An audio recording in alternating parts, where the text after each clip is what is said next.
Virgin man treated a native girl's infected wound the next day. Her tribe declared she was his woman. The desert wind carried secrets that autumn morning in 1876, and Caleb Stone had no idea his life was about to change forever. What started as a simple act of violence would spiral into something that would challenge everything he believed about duty, honor, and the invisible lines that divided two worlds. The sun hadn't yet burned away the morning mist when Caleb first heard the sound that would haunt him.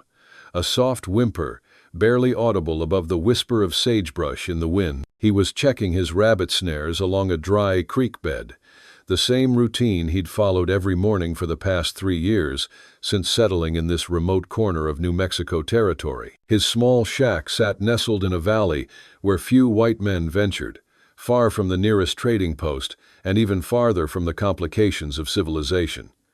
Caleb had chosen this isolation deliberately. At 35, he'd already lived through more human conflict than most men twice his age. The war had taken his youth, and the years that followed had taken his faith in people. Here, among the red rock formations and parched earth, he'd found something approaching peace. His needs were simple: trap enough fur to trade for supplies twice a year, tend his small vegetable patch, and read the few precious books he'd managed to salvage from his former life. But peace, as Caleb was about to learn, was a fragile thing. The whimpering grew stronger as he moved toward a cluster of boulders near the creek's bend. His hand instinctively moved to the Colt Navy revolver at his hip, though something about the sound suggested pain rather than threat. Caleb had heard enough wounded animals to recognize suffering when it reached his ears. What he found behind those boulders defied every assumption he'd made about his morning. A young woman lay crumpled against the largest rock, her dark hair matted with blood, her buckskin dress torn and stained. Even in her injured state, Caleb could see she was beautiful in a way that seemed to belong entirely to this wild landscape. Her skin held the warm bronze tone of the Navajo people. An intricate beadwork on her dress marked her as someone of importance within her tribe. She couldn't have been more than 18 years old. Her eyes fluttered open as his shadow fell across her, and Caleb found himself staring into depths the color of mountain sage. Fear flickered there, followed quickly by something that might have been resignation. She spoke in her native language, words that flowed like water over stone, musical despite their urgency. Caleb knew enough Navajo to understand the basics. She was asking him not to hurt her. "I won't harm you," he said quietly, his hands raised to show they were empty. He repeated the phrase in her language, his pronunciation clumsy but recognizable. Her eyes widened slightly, hearing her own tongue, and some of the tension left her shoulders. She gestured weakly toward her left thigh, where Caleb now noticed a deep gash that had soaked through the leather of her dress. The wound was angry and inflamed, clearly infected. Without thinking, Caleb knelt beside her. "How long have you been here?" She held up 3 fingers, then pointed toward the eastern hills. 3 days.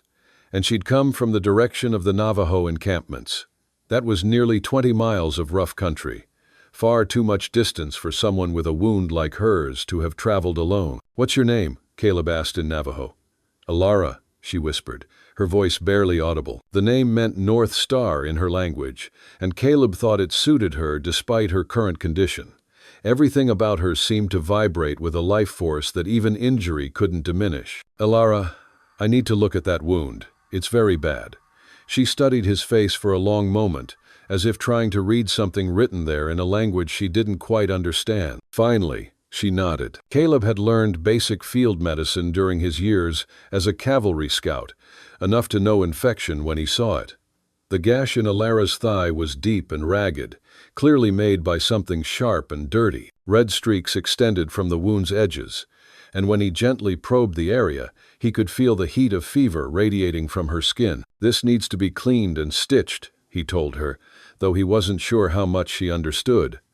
"I have supplies at my cabin. Can you walk?" Alara tried to push herself upright, but the effort left her gasping.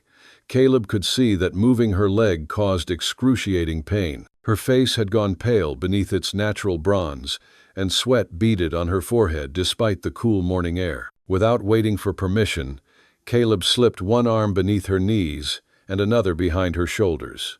She tensed as he lifted her, but she was too weak to resist. Her head fell against his chest, and he could feel the rapid flutter of her pulse through the thin material of her dress.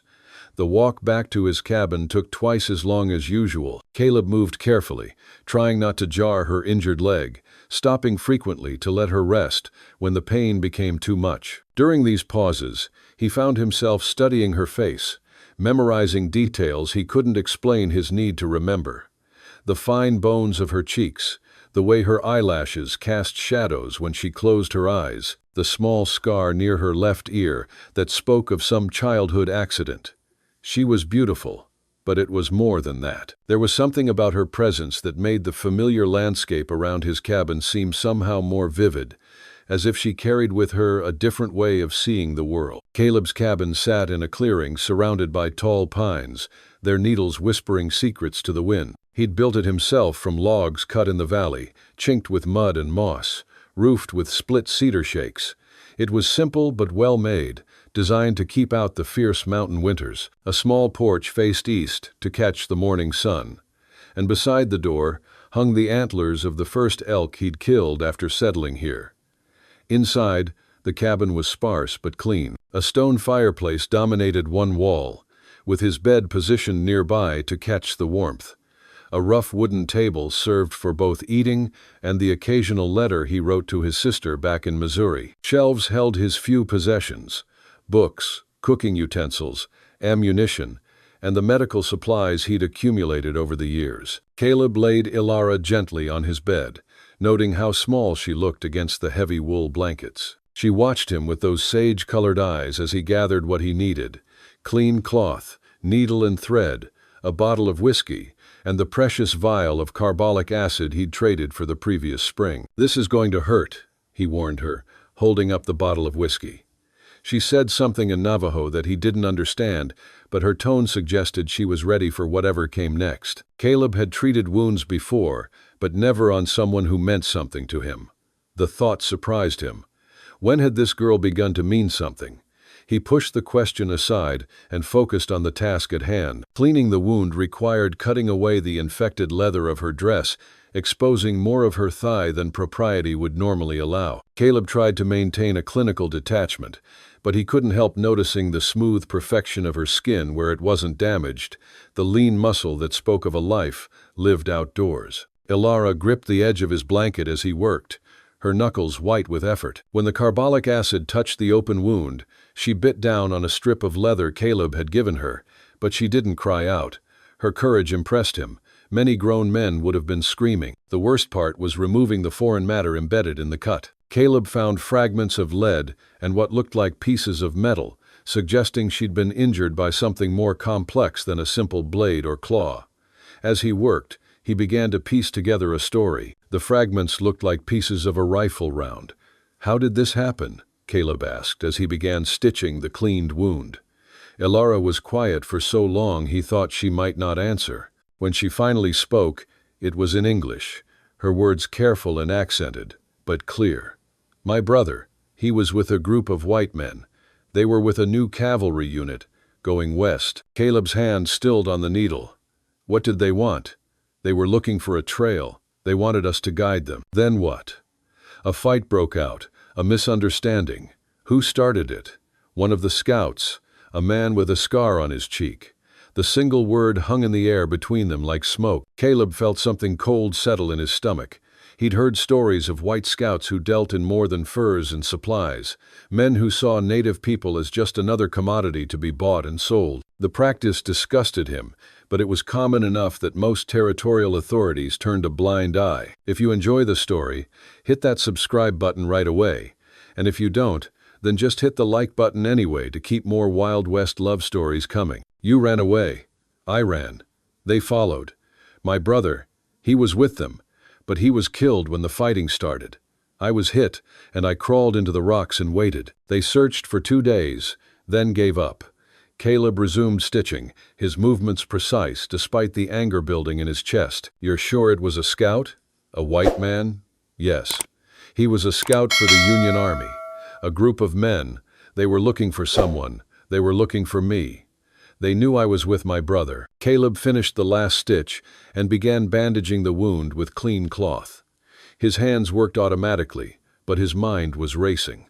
If the men were operating in this area, it meant trouble for everyone. The man's presence could destabilize the fragile peace that existed between the white settlers and the various native tribes.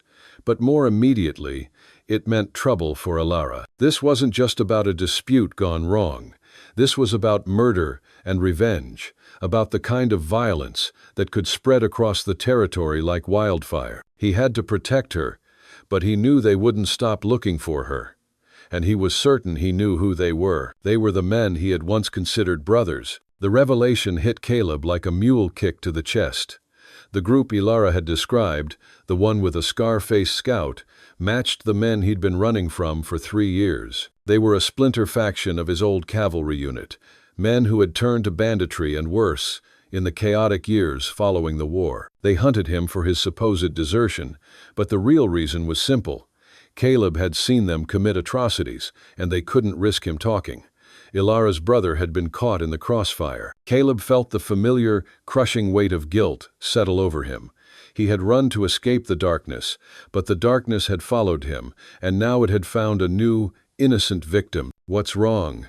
Ilara's voice was soft, pulling him from his dark thoughts. She was sitting up, leaning against the headboard of his bed, her eyes fixed on his face. "You look as if you've seen a ghost." "Worse," Caleb said, running a hand over his face. "I've seen the future, and it's ugly. Those men, the ones who came to your camp, I know them." A flicker of fear crossed her face, quickly replaced by a quiet dread. "You are one of them?" she asked, her voice barely a whisper. "No," he said, the word coming out sharp and pained. "I used to be. Not like them, not anymore. They were my comrades, once, my brothers.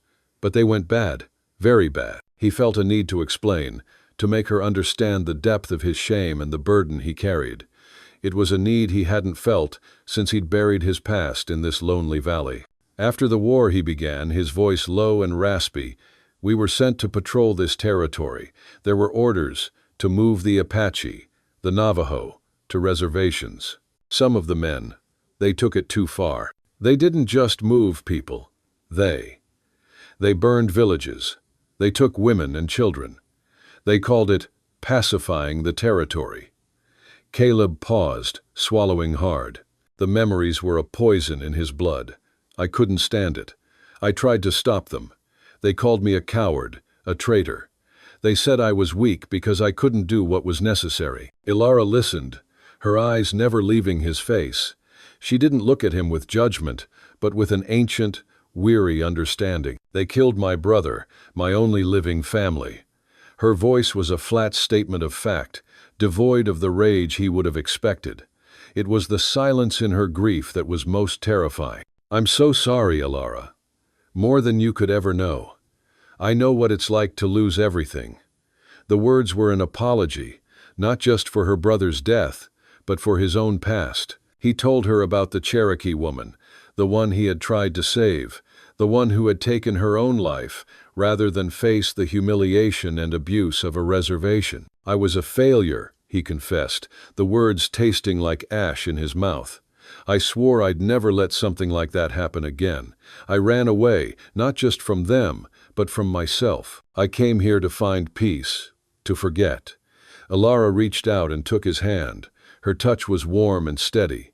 "The past is a phantom, Caleb. You can run from it, but it will always find you. I have known this truth for many years." He was still holding her hand when the sound of horses reached the cabin. Not the casual rhythm of a lone rider, but the deliberate, synchronized thud of multiple hooves. 4, maybe 5 riders. Caleb's heart sank. He'd been so lost in his memories that he hadn't noticed the sun was already high in the sky. He had wasted precious hours. He quickly moved to the window, peering through a small crack between the logs. They were about a quarter-mile out, moving fast, heading straight for his cabin. "They found us," he whispered, his hand going to his rifle. Ilara didn't panic. Her face was calm, resolute. "What will you do?" she asked. "I'll make a stand," he said, his voice grim. "They won't take you. Not while I'm still breathing. Caleb grabbed the rifle and his gun belt, checking the loads. He had enough ammunition for a fight, but not for a siege, and he was hopelessly outnumbered. Get under the bed, he instructed Ilara. Stay quiet. Don't make a sound. She hesitated, her eyes filled with a concern that was no longer just for herself. You can't fight them all, Caleb. I don't have to, he replied, a grim smile on his lips. I just have to make them regret coming here. I'm not running anymore. He went back to the window, rifle at the ready. The riders were getting closer now. He could make out their faces, the dust on their clothes. He recognized them. They were the same men he'd seen in his nightmare. And the man in the lead, the one with the knife scar on his cheek, was Sergeant Elias Thorne, the man who had once been his friend. Thorne pulled his horse to a stop 20 feet from the cabin. He dismounted, his movements deliberate and menacing. The other riders stayed mounted, their rifles trained on the cabin. Caleb, Thorne's voice was a grating bark. We know you're in there. Don't be a fool. We just want the girl. Caleb didn't reply. He knew Thorne's tricks. He was a master of manipulation, of getting men to do his dirty work for him. We heard what you did, Caleb, running off with a little native girl. We can cover for you. Say you took her to protect her from some raiders. We'll tell the army she was found dead. No one will ever know. I'm not interested in your deals, Elias. Caleb's voice boomed from the cabin, raw and full of a rage he'd kept buried for years. You murdered her brother, and you're here to finish the job, aren't you? A cruel smile stretched across Thorne's scarred face. He got in the way. He was a good scout, but he had a big mouth. You know how it is, Caleb. Sometimes you have to make hard choices to keep the peace. Peace? You call this peace? Caleb's hand tightened on the rifle. The weight of his past, the weight of Ilara's pain, the weight of the men who lay buried because of Thorne's greed, it all came crashing down on him. You want her. You come get her. But you'll have to go through me, Thorne laughed, a hollow, bitter sound. Don't be a hero, Caleb. We both know you're not a hero. You're a deserter. You ran away from the war, and you ran from us. But you can't run forever. The past has a way of catching up to a man. Then let it catch up, Caleb said, his voice now a low growl. But it's going to find a changed man. Ilara's hand touched his from beneath the bed. He reached down and clasped it. She was still terrified, but she was holding on, giving him strength he didn't know he had. He had to save her, not just from these men, but from himself. He had to prove to himself, and to her, that he wasn't a coward. He was a man with a sense of duty, a sense of honor, and he would protect what was right. The silence stretched, thick and heavy with unspoken threats. Thorne's smile vanished, replaced by a cold, hard look. All right, boys, he said, his voice no longer joking. Get ready. We'll burn him out if we have to. But I want the girl alive. She's worth a lot of money. Caleb braced himself against the log wall, his rifle barrel resting on a small shelf. He knew what he had to do. He would take the first shot, and then another, and another, until they were all dead, or he was. He was no longer running. He was no longer hiding. He was finally, truly, fighting. For his own redemption, for Ilara's life, for the memory of her brother, and for the simple, hard-won truth that some things were worth dying for. He took a deep breath, the scent of pine and sage filling his lungs. He was ready. If you like Wild West love stories or Wild West stories, drop a bunch of 1 second and your place in the comments for the Wild West Love channel. Tell me where you're listening from so I don't feel so alone out here. The ensuing gunfight was a blur of deafening noise and frantic movement. Caleb fired the first shot, the report of his Winchester echoing through the valley. He aimed for Thorne's horse, a risky but necessary move to disrupt their formation. The animal reared, throwing Thorne to the ground and sending the other riders scattering. Caleb used the precious moments of confusion to fire another 2 shots, hitting one of the mounted men in the shoulder, sending him to the ground. The bandits returned fire, and bullets began to thud into the logs of the cabin, sending splinters flying. Caleb ducked, reloading his rifle with practiced efficiency. "Stay down!" he yelled to Ilara. He heard her whimper, a small, pained sound that cut through the chaos. He had to end this, fast. Thorn, now on foot, was an even more dangerous adversary. He was a snake, a hunter, and he used the cover of the rocks and sagebrush to his advantage. He directed his men to flank the cabin, creating a crossfire that would pin Caleb down. Caleb realized with a sinking heart that he was running out of options. He was a good shot, but he wasn't a hero. He was just a man with a rifle, fighting against 4 others who wanted him dead. He felt a sharp sting on his cheek as a bullet grazed him, and a warm trail of blood trickled down his jaw. "Caleb, get out of there," he heard Ilara's voice from under the bed. "They'll burn the cabin." Her voice was small, but it was full of a new kind of courage. He knew she was right. He couldn't stay here. He had to draw them out, to make them fight on his terms, not theirs. But he couldn't just run. He had to protect her. He saw his chance when one of the men, a younger boy with a nervous trigger finger, exposed himself for a second too long. Caleb took the shot, hitting him in the leg. The boy cried out in pain, and his scream momentarily distracted the others. It was all the opening Caleb needed. He grabbed his remaining ammunition, his revolver, and a small sack of supplies, and crawled out the back window. The men's focus was on the front of the cabin, so he had a few precious seconds of cover. "Ilara," he called out, his voice a low hiss. "Follow me. Now." She was out the window in a flash, her injured leg making her movements clumsy but determined. They scrambled into the rocks and brush, using the natural terrain to hide their movements. Bullets whizzed past them, but they were in the open now, and Caleb knew their only chance was to make a run for it. They ran for what felt like an eternity, but was probably only a few hundred yards, before they reached the narrow canyon mouth that led to his secret sanctuary, a place where the sun rarely touched the ground and where the air was always cool and still. He had discovered it years ago, a hidden grotto with a small spring and a narrow, defensible entrance. He pulled Ilara inside, and they slumped against the cool rock walls, gasping for breath. The sounds of the gunfight faded, replaced by the pounding of their own hearts. I can't run anymore," Ilara gasped, clutching her leg. It was bleeding again, and the exertion had made her fever spike. "I'm so tired, Caleb." "I know," he said, his voice thick with concern. He was tired, too. He was covered in blood, sweat, and dirt, but he was alive, and so was she. He knew they were safe for now. The bandits would have a hard time finding them in the canyon, and Caleb had a good vantage point to watch the entrance.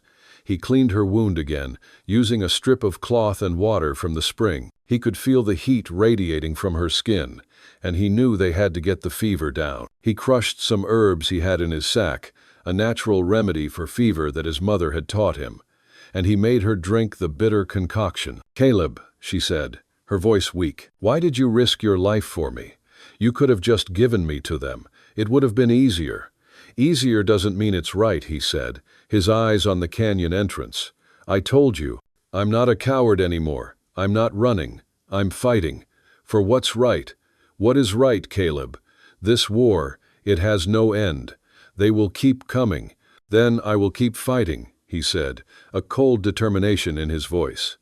"I will not let them win." Ilara was quiet for a long time. The herbs began to work, and her breathing became more steady. "My people have a saying," she said softly. "The bravest heart is not the one that knows no fear, but the one that faces it, for others." Caleb felt a lump form in his throat. He had spent years trying to forget the meaning of those words, the very values he had once believed in. They sat in silence, listening to the sounds of the canyon. The gentle drip of water from the spring, the occasional echo of a falling rock. Caleb realized that for the first time in years, he wasn't alone. He was with someone who understood him, someone who saw his flaws and his fears, but chose to stand by him anyway. He felt a warmth spread through him, a feeling he had long since forgotten. He had found something he hadn't even known he was looking for. He had found redemption, not in solitude, but in the company of a woman who had taught him what it truly meant to be a man. "Caleb," Ilara whispered, "tell me about them, the men who came. Your, friends." He hesitated. He had buried those memories so deep he thought they could never be unearthed. But now, with Ilara's hand in his, he felt compelled to share. They were just boys, Ilara. Like your brother. We fought in a war we didn't understand, and when it was over, we came back to a world that didn't know us. We were killers, and the world had no use for us. So we became what we were born to be.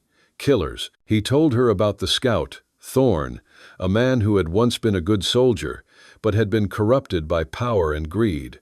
He told her about the others, men who had lost their humanity in the hell of war. Ilara listened, her eyes fixed on his. She didn't judge him or them. She just listened, and in her listening, Caleb felt a weight lift from his shoulders. "Thank you," she said softly, after he had finished. "For telling me, for trusting me. I have to trust you," he said. "You're all I have left." The words were an honest confession, a declaration of a bond he hadn't known he was capable of forging. Ilara leaned her head against his shoulder. "We are not alone, Caleb. We have each other." They sat there for what felt like hours, two broken people finding a measure of healing in the shared silence. The sun began to set, casting long shadows across the canyon walls. "We should rest," Caleb said, his voice hoarse. "We have a long night ahead of us." He wrapped his arms around her, a protective gesture that felt as natural as breathing. "I won't let them hurt you," he promised. "I swear it. Hey there. Friend, take a moment and get yourself a full glass of water. It's easy to forget, but staying hydrated is crucial for your health. Also, if you've been sitting for a while, do a quick lap around the room and give your eyes a break from the screen. Your body will thank you." The night passed in a tense, watchful stillness. Caleb kept a vigil at the canyon's mouth, his rifle resting on a rock, his eyes scanning the starlit landscape for any sign of movement. Ilara slept fitfully, her small body curled up against the cool rock, her breathing a soft, steady rhythm that was a strange comfort to him. He found himself thinking about her, not as a victim he had to protect, but as a person, a woman, a friend. Her courage, her quiet strength, her wisdom that seemed to come from a world he had only ever seen from a distance. It was all so new to him. He had spent so long building walls around himself, convinced that isolation was the only way to survive. But Ilara had walked right through them, without even trying. She had shown him that he was still capable of feeling, of caring, of being a man of honor. As the first rays of dawn touched the canyon, Caleb saw them. 3 riders, slowly making their way toward the canyon's mouth. Thorn was leading them, his face a mask of grim determination.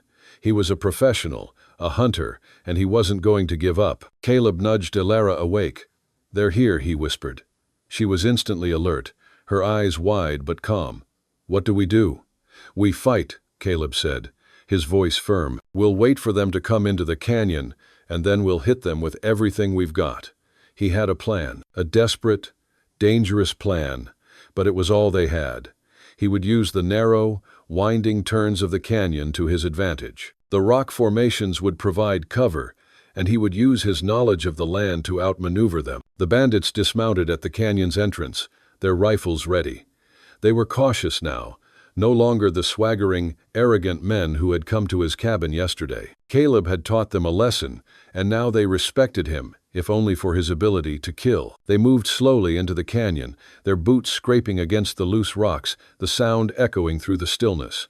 Caleb held his breath, his finger on the trigger. He waited until they were a good 50 feet inside the canyon, their backs to a bend in the wall. "Now," he whispered. He fired, the sound deafening in the enclosed space. The first man went down, hit in the chest. The other 2 scrambled for cover, their faces a mixture of surprise and panic. Thorn was a wily opponent. He knew Caleb was a superior shot, and he wasn't going to play fair. He yelled to his remaining man, a young, green kid named Davy, to find a higher vantage point. "Davy, get up there. Pin him down." Caleb knew what Thorn was doing. He was trying to draw his fire, to lure him into the open. He couldn't risk it. Ilara was still here, and he wouldn't endanger her. He had to think of something else. "Caleb," Ilara whispered, "I can help." He looked at her, his eyes questioning. "My people, we know the mountains. We know the land." She pointed to a narrow crack in the canyon wall, a passage he had never even noticed. "That way. It leads to the top. We can get behind them." He hesitated. The passage looked impossible, too narrow and too steep. But he trusted her. He had to. He had seen her strength, her resilience, and he knew she wasn't lying. "Can you make it?" he asked. "Yes," she said, her voice a determined whisper. "We can do it together." He made a choice then, a choice that went against every instinct he had. He would fight with her, not just for her. They would be a team. He was no longer a lone wolf. He was a protector, a partner, a man fighting for a future that was no longer just his own. The ascent was slow and treacherous. Ilara, despite her injured leg, moved with a grace that amazed him. She seemed to know every foothold, every crevice, as if the mountain itself was a part of her. He followed her, his heart pounding in his chest, not from fear, but from a strange, exhilarating sense of purpose. They reached the top just as the sun was fully risen, casting a golden light over the valley. From their vantage point, they could see Thorn and Davy below them, their heads bowed, their movements slow and cautious. They were close, but not close enough. "Get ready," Caleb whispered. He lined up his shot, his rifle barrel steady.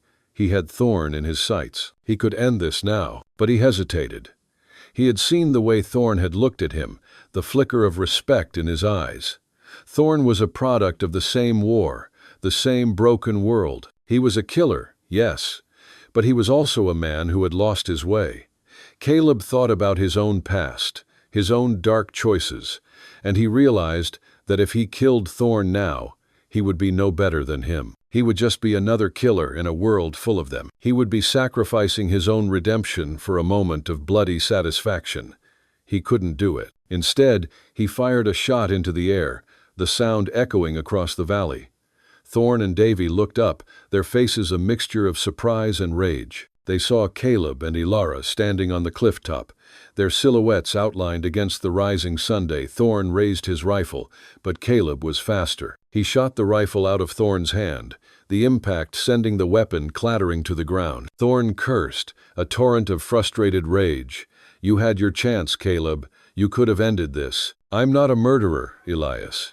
Caleb's voice was strong and clear, carrying across the open space. "The war is over. It's time to stop fighting." Thorn stared at him for a long moment, his eyes filled with a raw, savage emotion.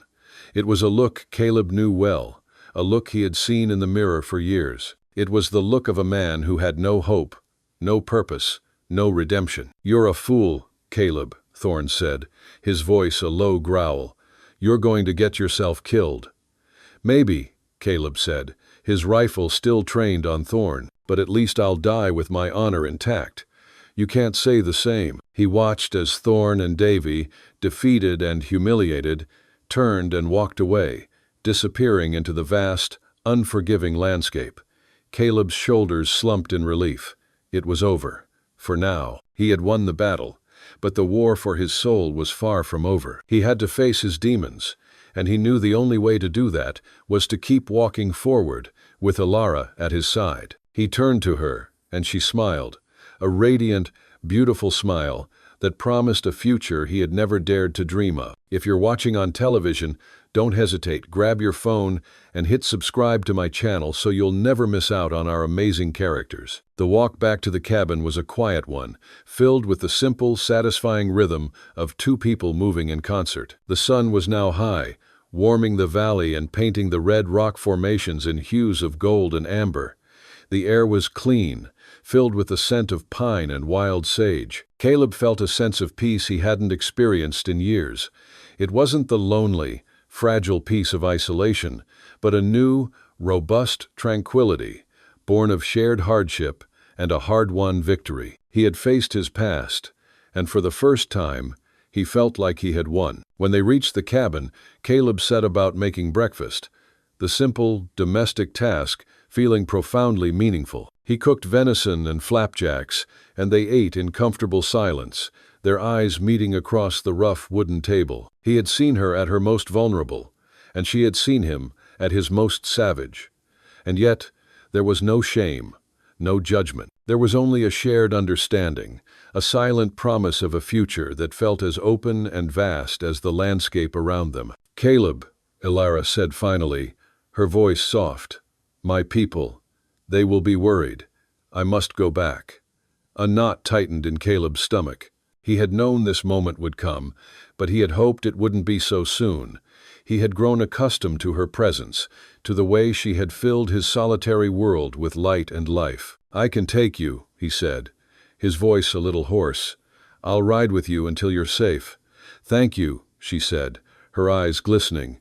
But I must go alone. He understood. She had to face her own people, on her own terms. She had to tell them about her brother, about her journey, about the white man who had saved her. He couldn't go with her. His presence would only complicate things.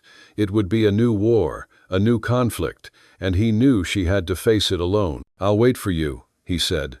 The words of promise he didn't know if he could keep. If you ever need me, I'll be here.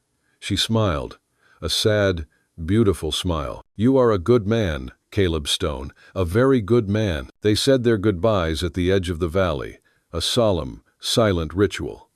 Caleb watched as she rode away, a small, brave figure disappearing into the vastness of the desert. He felt a profound sense of loss, a hollow ache in his chest, but it was different from the loneliness he had felt before. This was a loss tinged with hope, with the promise of a future that might still be his. He stood there for a long time, watching her until she was just a speck on the horizon. If you've made it this far, I know you're a true fan of WWL. From the bottom of my heart, I wish your day is filled with health and happiness, and may a little stroke of luck find you in the next 15 minutes. Don't forget to share it with me in the comments. He turned and walked back to his cabin, the familiar silence now, a quiet companion instead of a cold enemy. He had a choice now. He could go back to his solitary life, to the comfort of his self-imposed prison, or he could walk into the future with a new sense of purpose, a new sense of self. He had found a new kind of cowboy love stories in the unlikeliest of places, a Wild West love story that was more about healing than romance, more about redemption than a simple Western love story. He had faced his demons, and he had won. He had found his honor, his courage, his humanity, and he had done it all for a woman who had taught him that some things were worth dying for. But a true cowboy love story was about living. He began to pack his few possessions, the books, the tools, the few comforts he had in this remote corner of the world. He was going to find a new life, a new purpose. He wasn't sure where he would go, or what he would do, but he knew he couldn't stay here. This valley had been his sanctuary, but now it was a reminder of a past that he had finally, truly, put to rest. As he saddled his horse, he heard a sound behind him, a soft rustle, the creak of a saddle. He turned, and there she was, Elara. Her face was smudged with dust, her clothes were torn, but she was smiling, a tired but triumphant smile. I changed my mind, she said, her voice a low murmur. I have lived in two worlds for so long, the world of my people and the world of the white man. But I have realized something, Caleb Stone. My world is with you. Today's story is about pains that seemed to have no way out until a small ray of light changed everything. Do you believe that, even in the darkest times, there's always a miracle waiting at the end of the road? And if deep down you still believe that God is watching over you, quietly arranging everything, then right now, leave a comment, Amen, below this video. Because who knows, at the very moment you write it, a blessing may quietly find its way into your life.